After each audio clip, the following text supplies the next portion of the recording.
бет алды реніш болып өз-өзінің өмірін қысып қоймас үшін. Бірінші орында адамдарға қателесуге рұқсат беріңіз. Ол ең бірінші нәрсе. Барлық адам Құдайдың пендесі. Ол қателесуге қақысы бар. Сондықтан жұмыс барысында да, басқа да жанұя мәселесіне, мысалы біреулер баласын жұмсап атқан кезінде баласы қателеседі. Сен неге мынаны бұлай жасадың, немесе олай жасадың деп, реніш бірінші орында екінші бір адамның жасаған қателігінен болады. Қателік ол мүмкін, көбінесе оны біліп жасау деген өте қиын нәрсе, көбіне оны басқа ойменен, басқа пікірменен олай болмайды деген мәселеменен жасалады. Бірінші орында барлық адамға қателесуге рұқсат беріңіз. Мүмкін ол қателесті деген нүкте болу керек. Екінші маңызды нүкте бұл, ешбір адам сізбенен құптану, сіздің сөзіңізді құптауға міндет емес. Ешбір адам сіздің сөзіңізді, ойыңызды құптау міндет емес. Бұл әрбір адамның өзінің ішкі пікірінде болатындығы. Сіздің пікіріңіз екінші бір адамға, жанұядағы балаңызға, әкеңізге, немесе сіз әке ретінде, немесе ана ретінде өзіңіздің қызыңызға, құрбыңызға, досыңызға, аға, іні, әпке, қарындас, сіңліңізге бір ойыңызды айтсаңыз, бір пікіріңізді айтсаңыз, ол иә дегендей болуы мүмкін, бірақ біліңіз, ол әрдайым сіздің ойыңызға иә деп құптау белгісін айтуы міндет емес. Өйткені ол да бір бөлек әлем. Оның да өзінің егеменді ойы, егеменді пікірі болуы керек. Және барлық адам сіздің ойыңыз, сіздің көзқарасыңыз бойынша дұрыс көзқарас және бұрыс көзқарасқа бөлінбейді. Сондықтан екінші нүкте, барлық адам сіздің ойыңызды, сіздің пікіріңізді құптамайды. Үшінші нүкте, білесіздер ма, адамдар кейде айтасыз ғой, мысалы енді ересек адамдар барлығы бұл өмірді көрді дегендей ертекке сенбейді дейді.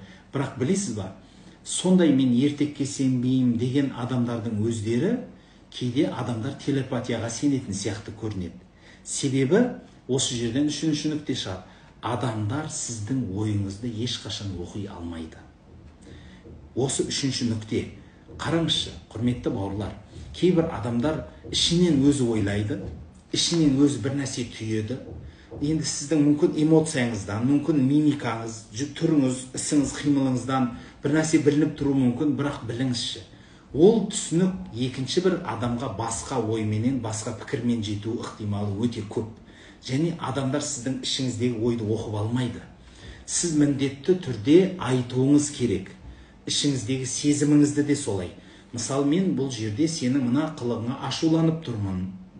Мен мына нәрсеңді ұнатпай тұрмын. Мәселе осы жердегі арақатынасты, сіздің ішкі жан дүниеңізді айтудан шығады. Сіз айтпай мына нәрсені талап етуіңіз, бір нәрсені ойдан, қырдан тауып алып, немесе ішіңіздегіні тауып алуды, ол екінші бір адамға талап етуіңіз өте қате пікір. Түсініп алыңыз, адамдар телепатиямен айналыспайды. Адамдар ондай телепат, сондай бір сиқыршы халық емес. Сіздің ішіңіздеген бәрін айнадай ғып жазылып қойған. Сіз компьютер емес, мына жеріңізде ойыңыздың бәрі жазылып тұрады. Көріп оқып алып, мынау Арман былай деп ойлап жатыр екен, мен оның ойына жауап берейін. Былай деп ашуланып тұр екен, мен оның ашуына былай жауап берейін деп, іштен сіздің ішіңіздегі ойыңызды ешкім оқымайды. Сондықтан ертекке сенбеңіз. Құрметті бауырым, көп мәселе реніштер ішіңіздегі ойды ашық айтпау, сезіміңізді дұрыс білдірмеуден шығады. Кейде ішіңіздегі сезім ашу болу мүмкін, кейде қысылу болу мүмкін. Қысылып тұрғаныңызды ашу ретінде білдіріп қоясыз. Бірақ соны дұрыс түсіндіре біліңіз сіз мәміледегі адамға, екінші тарапқа. Түсіндіріңіз, мен ашуланып тұрған жоқпын, мен қысылып тұрмын. Мына бір істен, ол қысылу менің себебімнен, немесе мына кісінің себебінен, сенің бұл жерде қатысың жоқ деген сияқты мысалы мәміледе бұл міндетті түрде айтылғаны дұрысырақ.